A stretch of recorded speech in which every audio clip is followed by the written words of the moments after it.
I have experienced students who have tried to hit me with their hands, kick at me with their feet. Hi everybody, this is Shay with The Learning Project and welcome back to my channel. Thank you for clicking on. And today I wanted to talk with you. I'm actually sitting down. I wanted to talk with you about this. I know this happens to me in my classes, the classes that I have had throughout the years, but what happens when you're utilizing your classroom management strategies and it's working for like 95% of your students, but you have that one student or two students who are just being defiant and disruptive. We're gonna talk about that today. So the first thing that I wanted to share is do not disparage kids when they are acting out and being disruptive. What do I mean by disparage? Well, pretty much do not embarrass your students when they are misbehaving. Do not call them out like in front of the class. What I do is I'll go to them, I'll speak to them one-on-one privately and talk with them about their behavior. Even if I have to have the rest of my class put their heads on their desk while I talk with that student quietly about their behavior, about the behaviors that need to change, about my expectation. I will not disparage them. I will not embarrass them, because a lot of times if a child is feeling embarrassed or if they're feeling hurt, they're going to act out even more. They're going to be even more disruptive. You may have a bigger problem on your hands. So the first thing I just wanted to say is speak to them one-on-one. Speak to them in a quiet, gentle voice.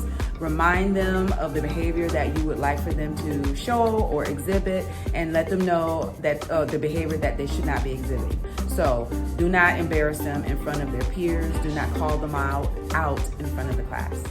So then the next thing I wanted to share is when you have that student who is just being disruptive, do not target them. You know, sometimes you just have your eye on them, meaning that you're watching them because they're continuing to engage in behavior that's being disruptive.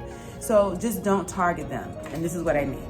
With my students, if I see that student who's being disruptive, if I see a behavior that needs to change, I may say, Johnny, please stop sitting on the floor, get back in your chair. But then I don't like sit there and wait for them to do that. What I do is if I see another student who may be misbehaving, or even another student whose behavior may be positive, then I'll move on from that. So for instance, I'll say, Johnny, please get off the floor, get back in your chair. Then I'll turn my attention to someone else and say, Susie, you're doing a great job. Thank you for sitting quietly and waiting. Then I may say, Mary, thank you for, doing X, Y, and Z. So I don't keep my attention and eye on them so they don't feel like I'm targeting them. I just ask them nicely to stop doing whatever behavior, to start doing or engaging in the behavior that is needed, and then I just move on to the next student. So the next thing that I wanted to share is for you to identify something that disruptive student is actually doing well. Give them a compliment. So for instance, let's say Johnny went ahead and got off the floor and sat back in his seat, and now he's working quietly and he's working well. Then just go over and say, wow, great job, Johnny. I'm so glad to see that you're working well. Thank you for getting off the floor. Thank you for paying attention to your work. It looks great. Your handwriting looks good. Don't create it. Don't make it up, but find something genuine that student is doing well and just speak to that. Compliment them. Oftentimes, when you have students who are being disruptive, they're used to hearing something negative.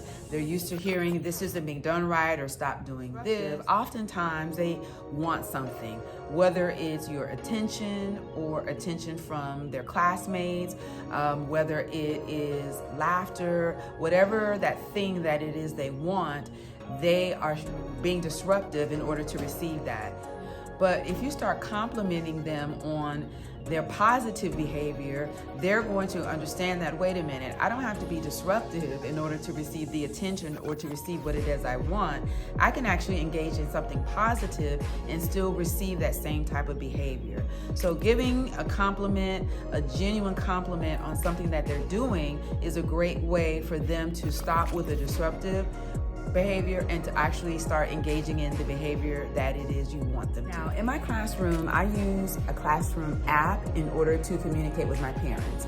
So parents can text me on the phone and I will get their text message and I can text them back immediately and respond. So sometimes with my students, when they're engaging in disruptive behavior, what I will say to them is, I'm going to take a picture of you right now and send it to your parents. And oftentimes they're like, no, don't send it to my mom or don't send it to my dad. And I'll say, well, I've asked you repeatedly to stop doing sitting on the floor or tapping your pencil or yelling out or, hitting or those types of things.